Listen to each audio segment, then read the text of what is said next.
please give a warm open circle welcome to Lindsay Redifer.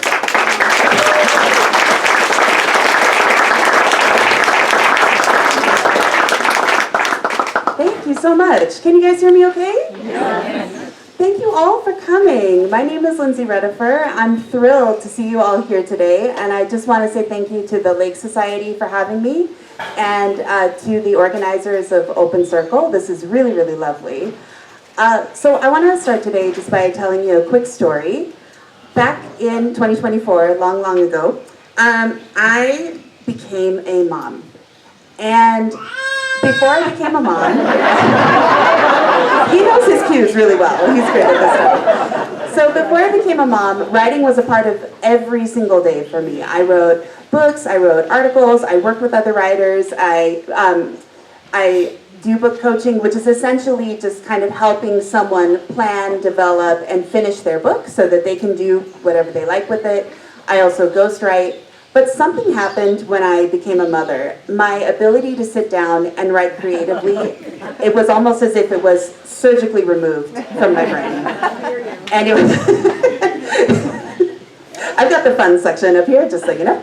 And so I was terrified because this had never happened to me in my whole life. Writing had always been a really essential part of my everyday existence.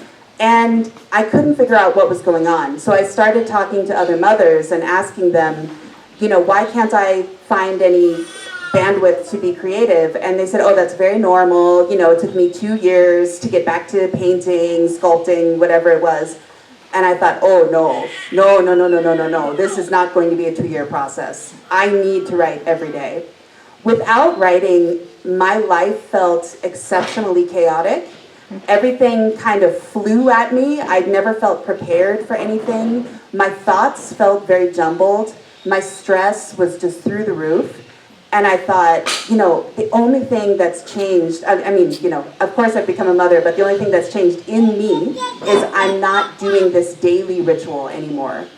And I think I really have to get back to it in order to just reconnect with myself and feel like myself again.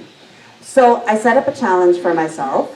And I joined an online writing society full of people who were also trying to build up a writing habit. So what I did was I paid a little bit of money, got into this society, and I started posting in these kind of social spaces that we had, like, hey, I was a very prolific writer, there's been a major life change, I can't seem to do it anymore. I would like to use this space to get back to it if anyone would like to do that with me. I had one taker, I was very grateful. And together we held each other accountable to sitting down, just showing up at the page for 30 minutes every day. That was the whole goal. Just show up, put a pen in your hand, type, 30 minutes, boom, you're done. The difference it made was so profound, I couldn't believe it. I really wanted to get back to that feeling, that really nice release that writing gives me, and it came back. I'm just in spades. It was incredible. It was like I 10x'd my love for writing just by circling back to it. I felt so much more confident. My stress went out the window. I suddenly had this very clear view of what I wanted for myself, what I wanted for my son, what I wanted in my marriage, and things just felt like they started to fall into place. And it was such an incredible feeling that I thought, you know, this is so much bigger than I ever expected. I wonder what's going on here kind of psychologically. Like, have other people found that this is something that can really change a person's life? So I started reading about some different studies that people have done. And I found so many. In 2001, there was a study that regular writing, even people who wrote journal entries about very, very difficult times in their life, about really traumatic experiences, showing up and writing every single day made them less sick. Like, just the most out of the blues result was they all felt better physically, not even mentally. A man named Adam Grant found that people who work these very high-stress jobs at nonprofits, if they sat down and they journaled every day for about 20 minutes, they came to work the next day excited, motivated, and not so bogged down by the pressures of, I mean, you can imagine, just working every single day at a nonprofit with so little resources and against so many big challenges, the simple act of sitting down and writing made them feel ready to take it on. And then there was another one, a man named James Pennebaker, he's a health psychologist. He decided to see if writing could help engineers. Engineers tend to be, I'm sorry if you're an engineer, they tend to be the most reluctant writers. They don't really see it as an essential part of their life. However, a lot of the men that he worked with were feeling very frustrated with their careers. They felt like, you know, I want to be an engineer, but my career's not going the way I want. I'm stuck in this job, I should be making more, but I can't seem to bring myself to ask for a raise or look for a new job. And he said, I want you to try something. I want you to just sit and write about your frustrations every day and see what happens. Pretty soon, those engineers who had talked to him about feeling so reluctant and so frustrated with their work were not just interviewing for new jobs, but they were getting them. And they hadn't done anything to increase their skills. They hadn't done anything to their appearance or anything like that. They were just taking that time to develop a daily ritual of writing. So I work with a lot of new authors, people who want to write a book. They've had this book in their head forever, and they just want to get it out. And they just feel this kind of block. They can't seem to make themselves do it, or they're kind of waiting to feel motivated. Or it's hard to think of devoting some time to the day when they could be on their phone, or they could be working and making more money, and all those things. And it just makes me sad because writing is so rarely presented as this very intrinsically human, beneficial thing. But it is, and I really see the difference when people just go for it and just say, you know what, my first book's gonna be terrible, I don't care, I just wanna write something. And I really think that's the right attitude to take. I see a lot of writers who have some really odd ideas about how to start writing, but I also understand where they come from. So one thing that a lot of people get very caught up in is they start thinking about their fabulous career as a best-selling author. They're going to be the next James Baldwin, the next Stephen King, you know, they're going to be Danielle Steele. They're just going to be so incredible and traveling the world, reading to big rooms from their books. And there was a point in time when you could do that. I don't know if it's now anymore. There probably are some authors making a living that way, but the face of writing has changed a lot. And unfortunately, the myth of writing has not changed very much. And the problem with imagining yourself in that scenario is it's so much pressure. Like, you can't just sit down and enjoy writing. You have to be famous. You have to pack rooms. You have to sell millions and millions of copies of your book in every language. When you're thinking of all those things and you haven't written a single word, it's really hard to get started. It's like really tough. Another big myth that I see with new writers a lot is they think that just writing a book, just beginning, middle, end, the end, for some reason they don't think it's enough. They think it has to be this new concept, it has to be something the world has never seen before, and it's just, I'm telling you, I have the most fun section up here, they're so fabulous. And so they want to do something, they basically want to reinvent the wheel. Which, again, I think is a real shame because storytelling works the way it works because we enjoy it, because it makes sense to us. The 3-act structure, you know, chapter 1, chapter 2, we don't need some new concept to replace the book. We just need more books. We need more things for people to read. And, you know, some people publish, instead of the traditional book, they publish chapter by chapter in a newsletter, they write it as a blog. All of those are fine, but if you look at it, if you were to print it out, it's the same thing. It's just broken up a little bit differently. And I think, again, it's kind of a sad thing when people say, oh, you know, my book, it's going to start in the middle, and then it's going to go to the end, and then it's going to take you all the way back to the beginning, and then before the beginning, and it's going to, you know, have all these crazy codes in it. And I always think, like, why would you make this so much harder when you don't even have a writing habit yet? You know, just start with the basic stuff. Start with showing up. And then the other thing that I see a lot of writers, and this is the big one, a lot of writers who are being very realistic, who say, I have this book in my head, I've always wanted to write it, and they start writing it, and they immediately go, you know what, this is crap, I'm starting over. Or they get a new idea, and they say, oh no, my new idea is so much better than my old idea. And they throw it all out and they start all over again. We call that in the writing community shiny new idea syndrome, because we all have it. And it's very, very easy to fall victim to, because it's like, you know, there's always this sort of seduction of the better idea over here, as opposed to the hard work of developing my first idea in where I started. So here's what I wish writers would do instead of all of these big dreams and idea chasing and reconceptualizing. I wish they would say, I'm just gonna show up and see what happens. When you take away expectation, when you take away that attachment, and you really set yourself free, this beautiful thing happens where you start to write things you never thought were in your head to begin with. And I always say, you know, like writing is kind of like getting the garbage out of your head and starting to reveal the gems. So once you kind of clear out like the old junk, you really start to see the treasures that you have in there. And those treasures are so beautiful. When people really pay attention to them and develop them, they create beautiful short stories, they write gorgeous novels, they create gorgeous memoirs, but you have to understand that it's a process. Another thing I really wish writers would say is second place is fine. You know, I know it's exciting to think about being a best-selling author and making millions of dollars, but Jack White, a musician, has this saying of, you know, God is already in first place. He already did everything perfect. Take second. Just take second place, you'll be okay. And I always remind myself of that because I am a perfectionist. And I always say, you know what, I'm going to take second place and it's going to be great. Because it's so much better than doing nothing.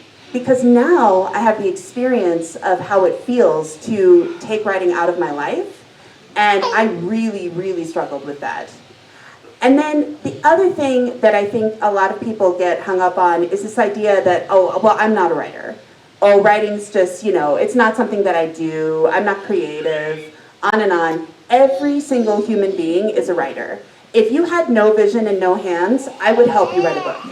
If you had, you know, just absolutely zero experience typing, anything like that, I would still tell you, you have the ability to tell a story because you are a human being who has lived a life and you understand how, you know this story is how I should say it. You know this story better than anyone and there's no reason why you shouldn't tell it.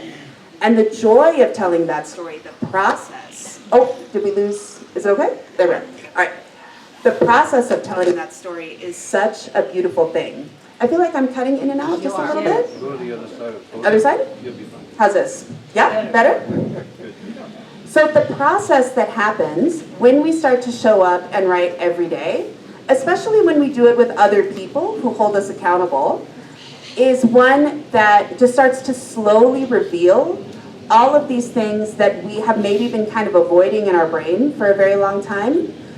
I find that as I write more and more, it also starts to generate more and more ideas. And I have to actually stop and write down all of the ideas that I'm getting, not because I'm going to go back to them necessarily, but because I need them out of the way so that my next great idea is revealed. So that's more of that clearing out all that junk.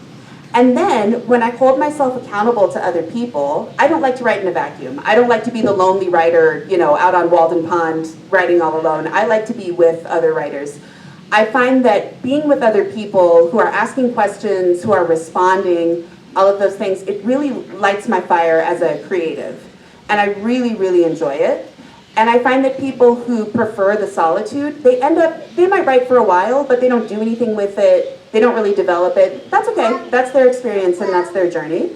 But I just think it's a shame because I meet so many people who have gorgeous ideas for stories, books, and just everything. Screenplays. I met one woman who wanted to write a radio play, and she just got so caught up in the myth of writing and the illusion of writing that she never did the work. And had she done the work, I think she could have had just an incredible piece and people would have been running to perform in it. But you have to trust yourself first. And I think that's the true beauty of writing, is it teaches you to just sit down and say, okay, self, I trust you. Show me what you got. And then the magic can really begin. So that is what I really love about writing and how it makes my life better. And I've personally seen it make many other people's lives better. Here in Mexico, I've started a writer's society a few different times.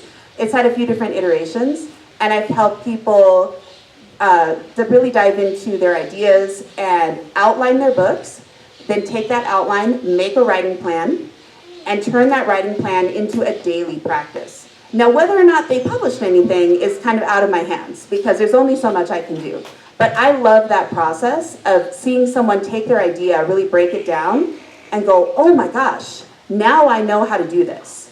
So I'll tell you one more example. I was doing a writer's workshop in a little hotel in downtown Guadalajara, and there was a woman there who just, every day she showed up to class, but she was so frustrated. She just, she was mad that there weren't blueberries at breakfast, and she was mad about, where she had to sit, and oh, it's too sunny today. Like, everything was always bothering her.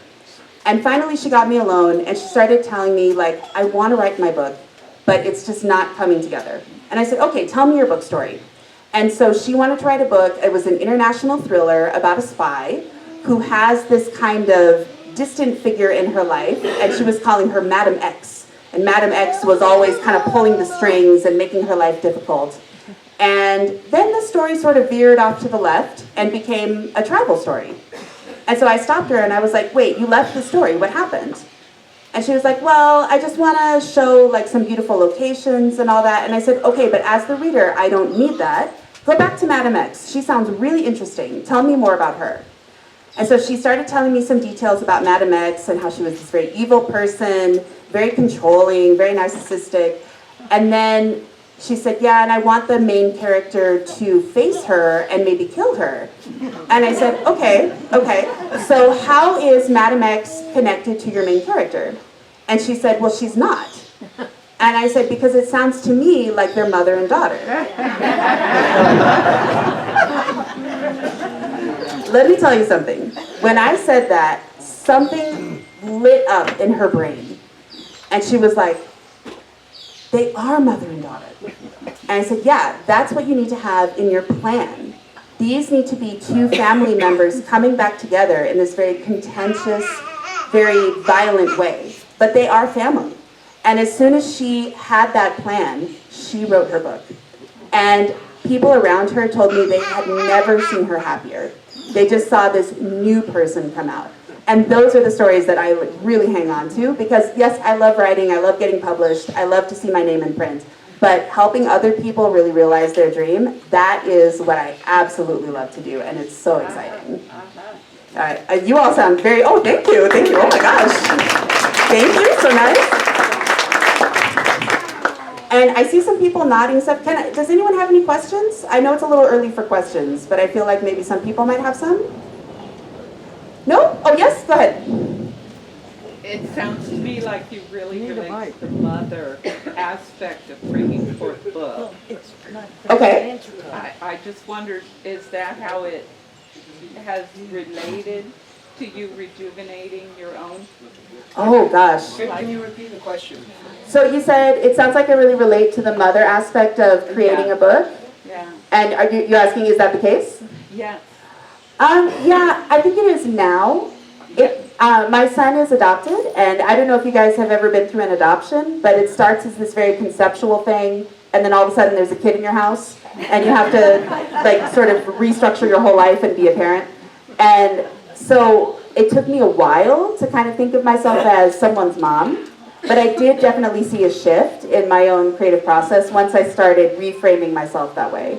And yeah, it also made me think of how I approach writing very differently. I used to be very fictional and like I would write a lot of fantasy and things like that, and I've really veered off into nonfiction, and so that's been a huge change for me. Go ahead.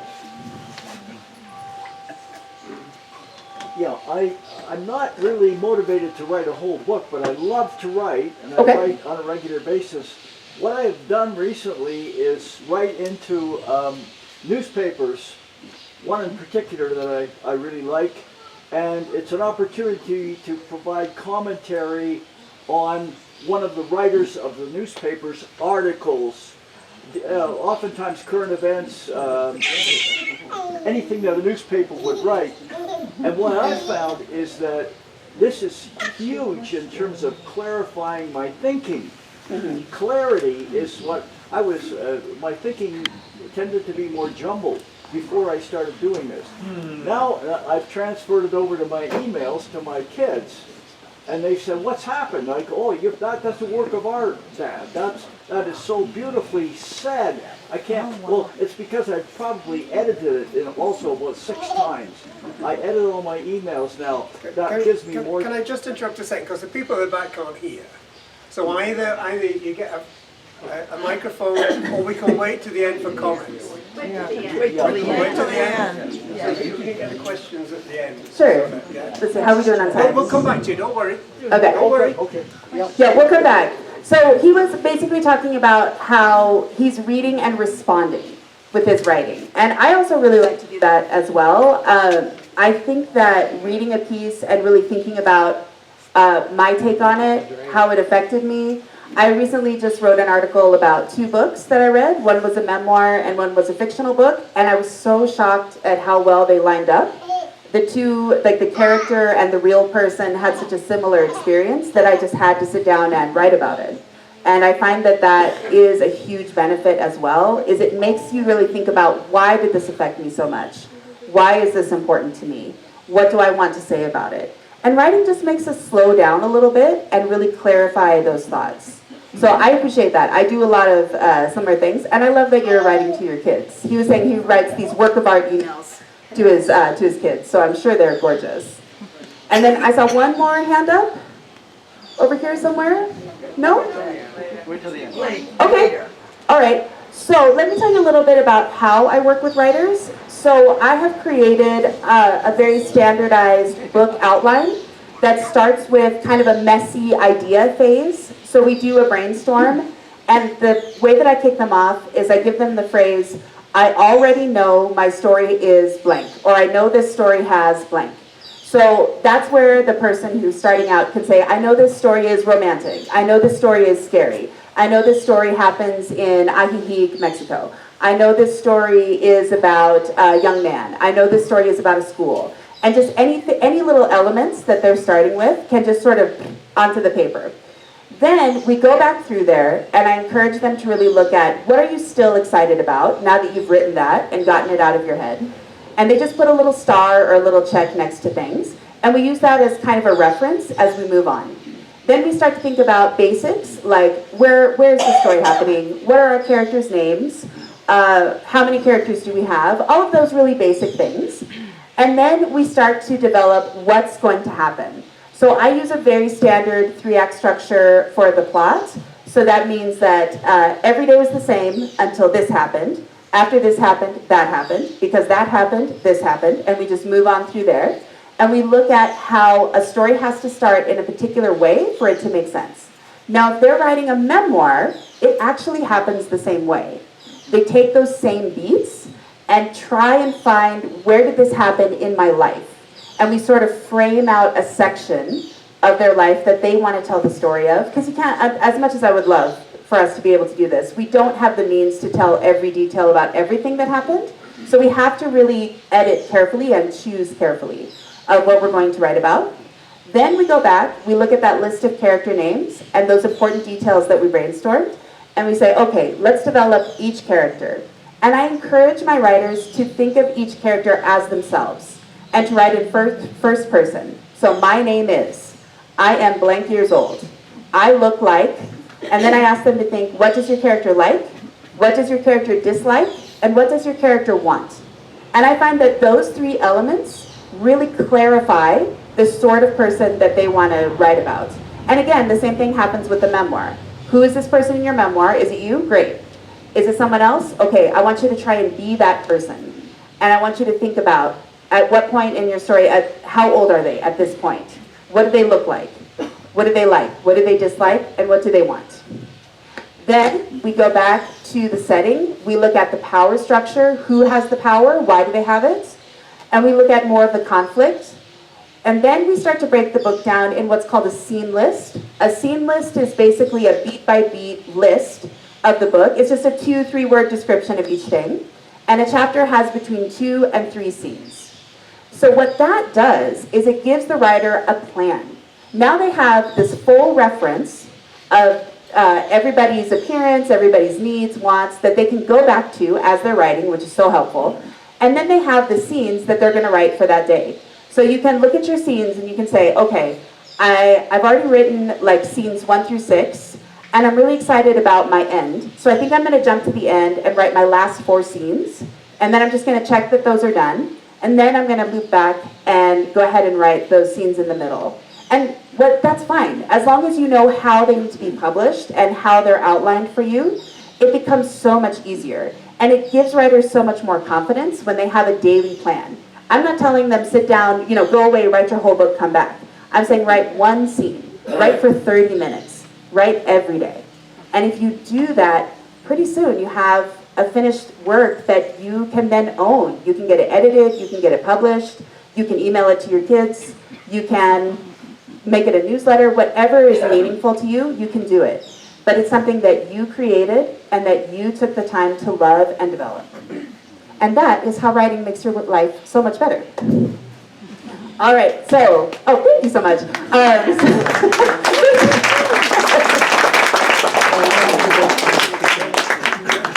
Okay, so I'd love to open it up to anyone's comments. Okay, so if you have a question, I think we'll come back over here. Just Yeah, to we've got finish, someone in yeah. the back as well.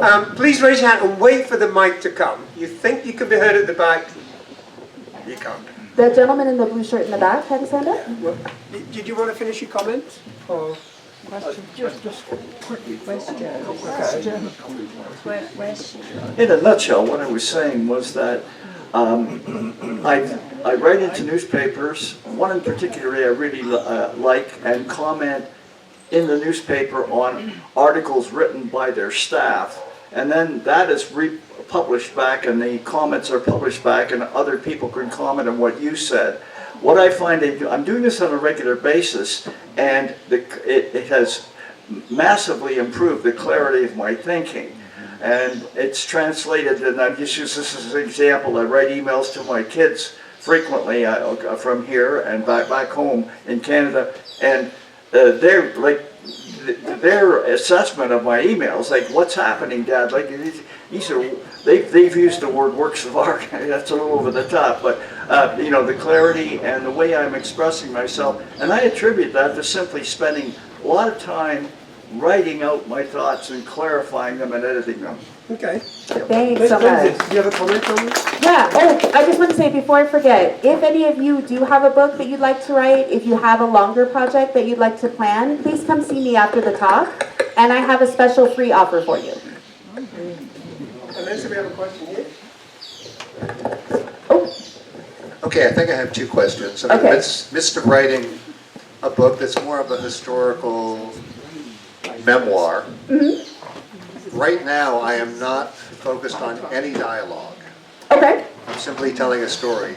I've gotten some feedback that says you really need to have dialogue in the book. Yes. So I'd like your thoughts on that. And then the second question relates to the impact that artificial intelligence is going to have on writing in the future. Ah, yes. Okay, thank you. Thank you. Those are great questions. So, yeah, dialogue is really what brings a book to life. Editors call those the voices of your book, and you have to have them. They're not optional. Some people make their narrator very what we call voicey, and other people bring the voices in with dialogue. A lot of authors do both. My playwriting teacher had the best advice for writing dialogue. She said, no, you don't make up dialogue, you steal it. So what you do is you take a little notebook, you go somewhere in a public place, and here in Mexico you'd have to understand Spanish to do this if people are speaking Spanish, or you go where people are speaking English. The trick is you make no eye contact, you just look down, you're doing something very important, and you just take notes on you just sort of listen and you take notes on people's conversations.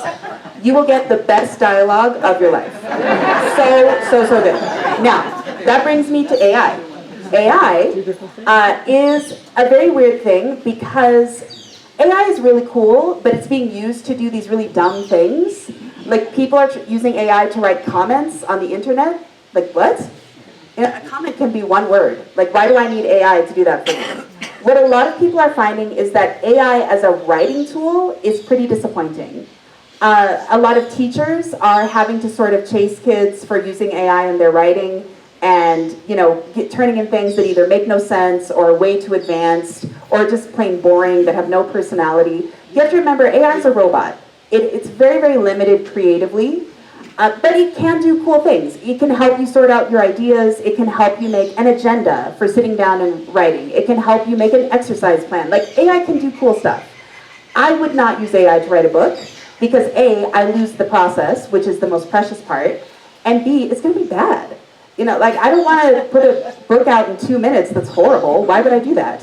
Also, a lot of people are using AI to steal other writers' works, and a lot of AI companies are actually in court right now because they are scraping digital books for their own content without permission, and it's not looking good for anybody. Everybody seems to be losing in this situation, so I encourage you to do the most human thing, which is to forget all of that, sit down and write your own stuff your own way, because I just don't see this going in a good direction. Another question here, Lindsay? Two things. One, I've been journaling since high school, and I find it's just great fun to go back and see what I was thinking about at different stages of my life.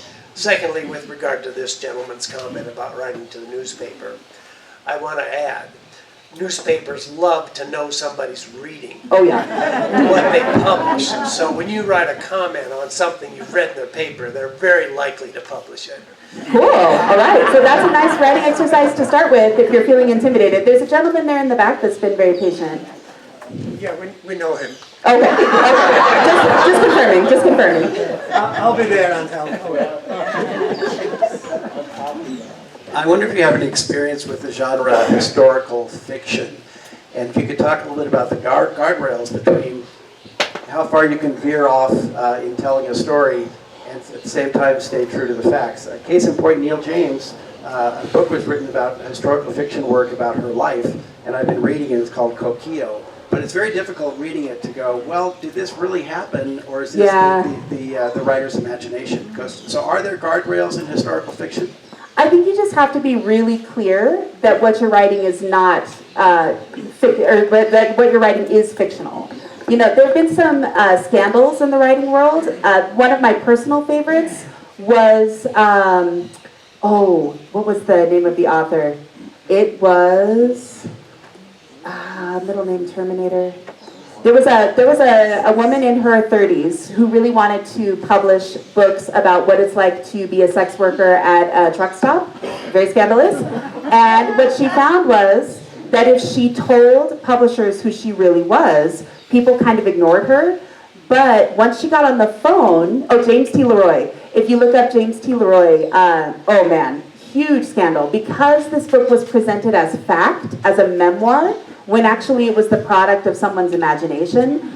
I mean, the scandal was massive. There was actually a whole film made about it, also named James T. Leroy. And it was just crazy because people don't like feeling like the rug's been pulled out from under them. They want you to be upfront. And so what I would say is, as the author, take a moment to just write kind of a letter to the reader and say, this is the person who inspired this story. In the back, I'm going to have a list of everything that actually did happen, but I want you to know that this is historical fiction. So please don't treat this as a textbook, treat this as a story. And I would just be really transparent in that case, because that's more fun. If you're clear with the reader, they feel connected to you, and you start to build up that relationship if you want to continue publishing. And if you don't, fine. You've been honest, you've done your job, and that's the best thing you can do. Okay, we come to the gentleman in blue. So patient, thank you. Okay, my comment is about how writing helps humans, okay? My partner was having an issue with a dead relative. A psychiatrist recommended him to write a letter to that person, but with the opposite hand. If he's right-handed, he did it with the left hand. Oh, yes, I've heard of this. Made a big Okay. impact on him. Yeah. Has anyone else tried that, writing with their non-dominant hand? Yeah? Did you also have a good experience? Yeah, it's very hard. Sorry, say it again? Yeah. Yeah, because we get so comfortable. Once we make ourselves a little uncomfortable, we start to unlock some of those new parts of our right side of our brain, which is where our creativity lives. And it's amazing what's in there. It's really incredible. I want to say again, go ahead. Pass it down. It's hot, so be careful what you say. Hot mic. We got a literally hot mic. Hi. Hello. Thank you so much. A few years ago, there was a speaker here at Open Circle who talked about writing our legacy letters. Oh. I was willing to bet that the vast majority of people in this audience aren't going to try to write and publish books. But this man, whose name I forgot, really made a great case for sitting down, us older people, and writing a legacy letter to our children and our grandchildren. And I spent a couple of weeks doing that. And I wanted to make sure my kids read it, so I didn't email it to them. I put it in an envelope and I mailed it. Nice. Smart. But I felt so much better having done that. And I think it's a good thing to do, a process to really review your life and think about what's made a difference. Oh, I totally agree. There's a style of book called an epistolary novel, which is a novel made of letters.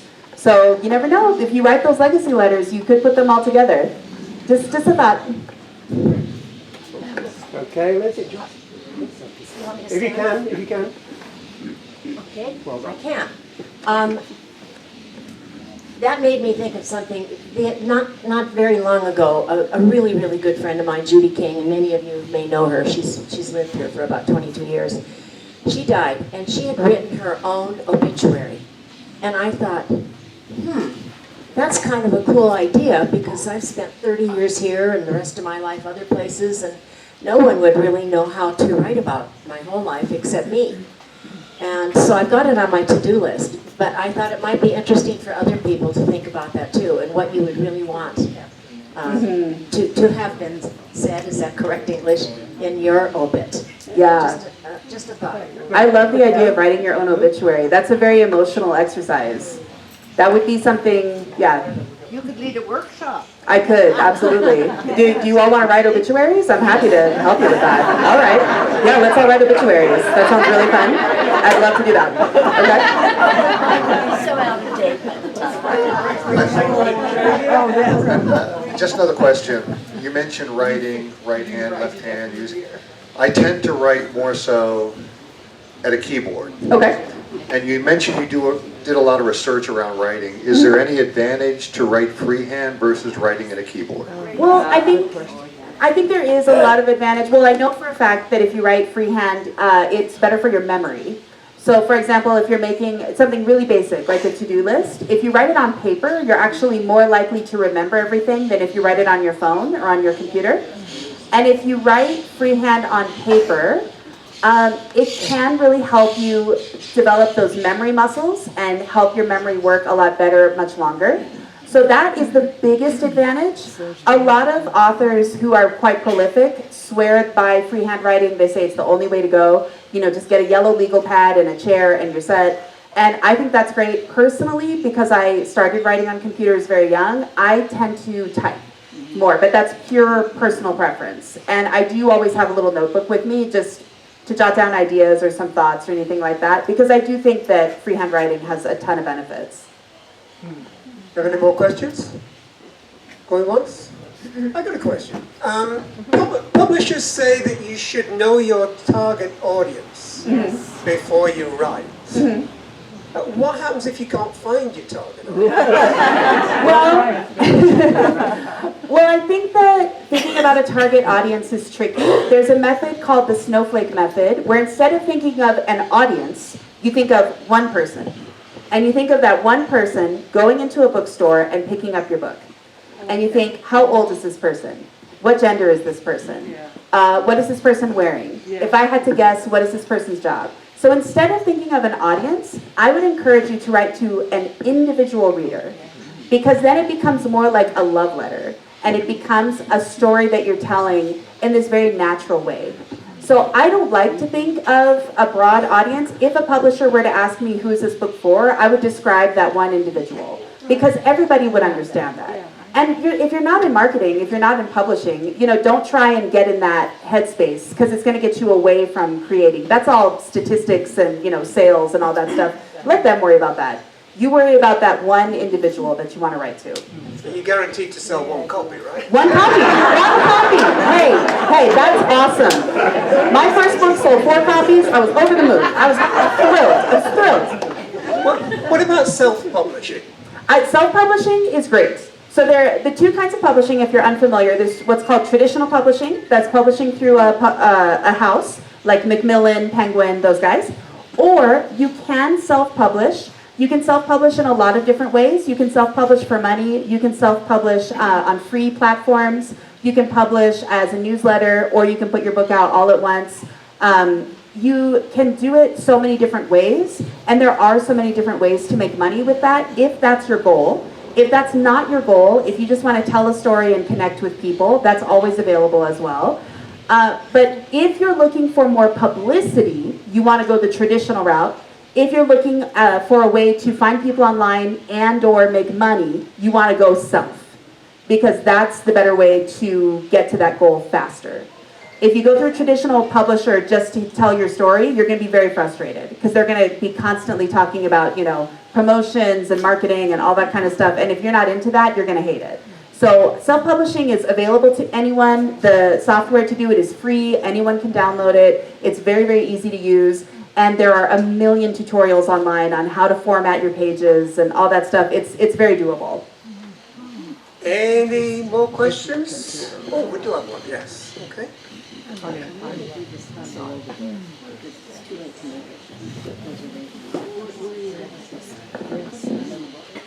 So thank you for the inspiration. Is this working? Yeah, just a little closer. Tiny bit. There you go. I'm seeing myself walking out of here, heading wherever I go. And sometime by bedtime, how did I get myself started?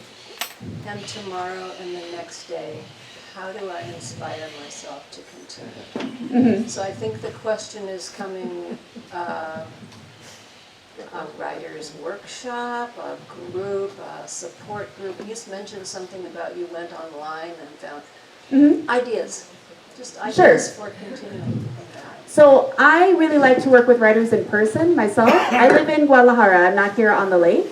But I had a wonderful time getting a group of writers together and just telling them, we're going to meet every Tuesday. You're going to bring what you're working on. You have to bring a copy of 3 pages of your work in progress. You have to share enough copies for everyone to have. And then you have to sit and listen to someone else read your writing. Now, there's a reason I do that. First of all, most master's programs do not let you stand up and read your own stuff. They make you listen to someone else read it. And because when someone else is reading your work, they read it with kind of that narrative voice in their head. And so you need to see what the reader's experience is going to be. And once people hear their stuff read out loud, I find that they get very inspired. Everyone starts out scared, but then they hear, those 3 pages and they're like, oh, I know exactly what to change.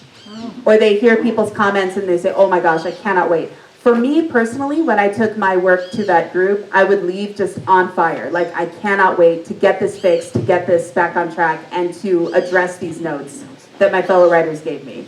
So I find that a community is very inspiring. I also find that some form of accountability and some sort of a time limit really helps me.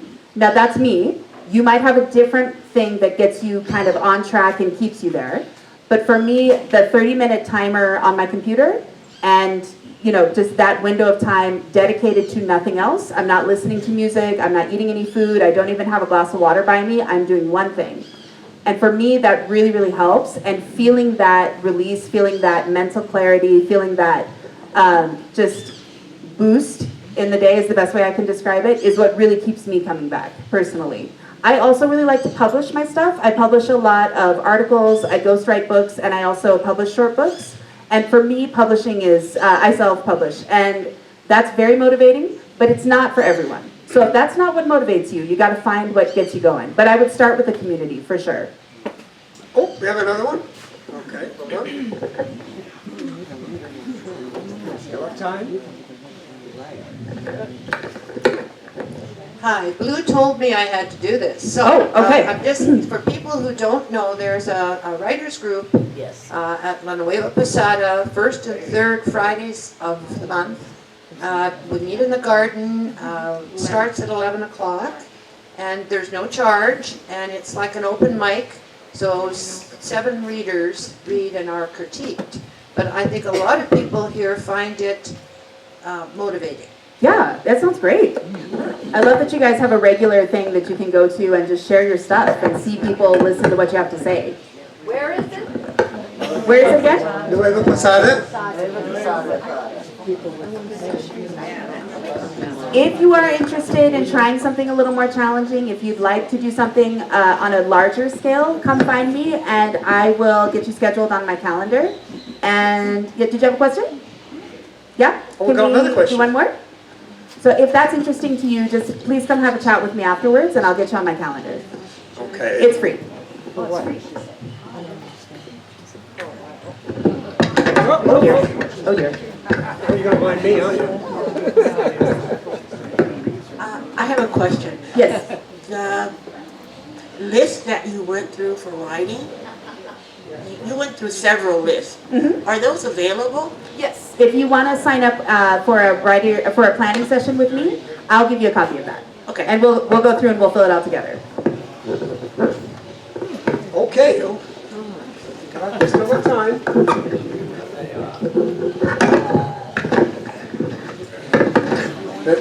Every Thursday, there's right in that room back there, a Write to the Prompt group. Oh, great. So they give you a prompt, you write for 45 minutes, and then you share your stuff and people help you with what you've written. Oh, I love it. I think it's at 10 in the morning, but you can find out through LCS. That's great. Yeah. Yeah. Is anyone in the Write to the Prompt group? I know. Write to the Prompt? Oh, well, hopefully you guys will go check it out. It sounds really good. Okay, well, that's just about all the time we have. Well, you've been a real inspiration. Thank you guys. Thank you.